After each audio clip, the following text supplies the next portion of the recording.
मी आज भेटायला आलेलो आहे शोभा काकूंना. शोभा काकू कोणगावातच राहतात जिथे मी राहतो. तर आता आपण सरळ संपर्क करू, संवाद साधूया काकूंशीच. काकू आपलं नाव? शोभा विठ्ठल पाटील. वय? 49. बरं. डायबिटीस कधीपासून आहे? 2 वर्ष झाली. 2 वर्षांपासून डायबिटीस आहे. आणि शुगर किती होती? 370. 370 होती. बरं. आता ह्या 2 वर्षापासून जो तुम्हाला डायबिटीस आहे त्यात काय काय त्रास होत होता? हातपायांची आग होत होती, लघवी वारंवार चालत होती, चक्कर यायची, थकवा खूप जाणवायचा. हा. बरं. आता 2 महिन्यांपासून तुम्ही ट्रीटमेंटवर आहात, हा. बरोबर? रेग्युलर औषध घेताय. हा. मग आता काय फरक जाणवतोय? आता त्रास नाहीये.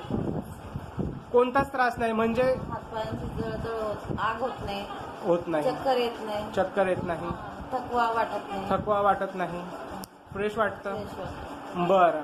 आणि आता 370 शुगर होती, आपण चेक केली होती तेव्हा. आता मागच्या महिन्यात आपण जेव्हा चेक केली तेव्हा किती आली? 198. बघा मित्रांनो, की फक्त 2 महिने झाले काकू औषध घेत आहेत आणि त्यांना इतका फायदा झालेला आहे. तर काकू तुम्ही काय म्हणाल या अभियानाबद्दल आणि डॉक्टरांबद्दल? डॉक्टरांना तर धन्यवादच करावा लागतो, बरोबर.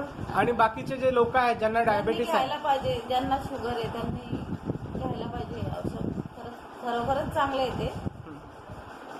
बरं. ह्या होत्या काकू ज्यांनी आपल्याला डॉक्टर नांदेडकरांच्या मिशन बद्दल आणि त्यांना आलेल्या अनुभवाबद्दल सांगितलंय. तर तुम्ही निश्चितच प्रत्येकाने हा अनुभव घ्यावा आणि मधुमेह मुक्त भारत अभियानाला सफल बनवावा. Thank you very much.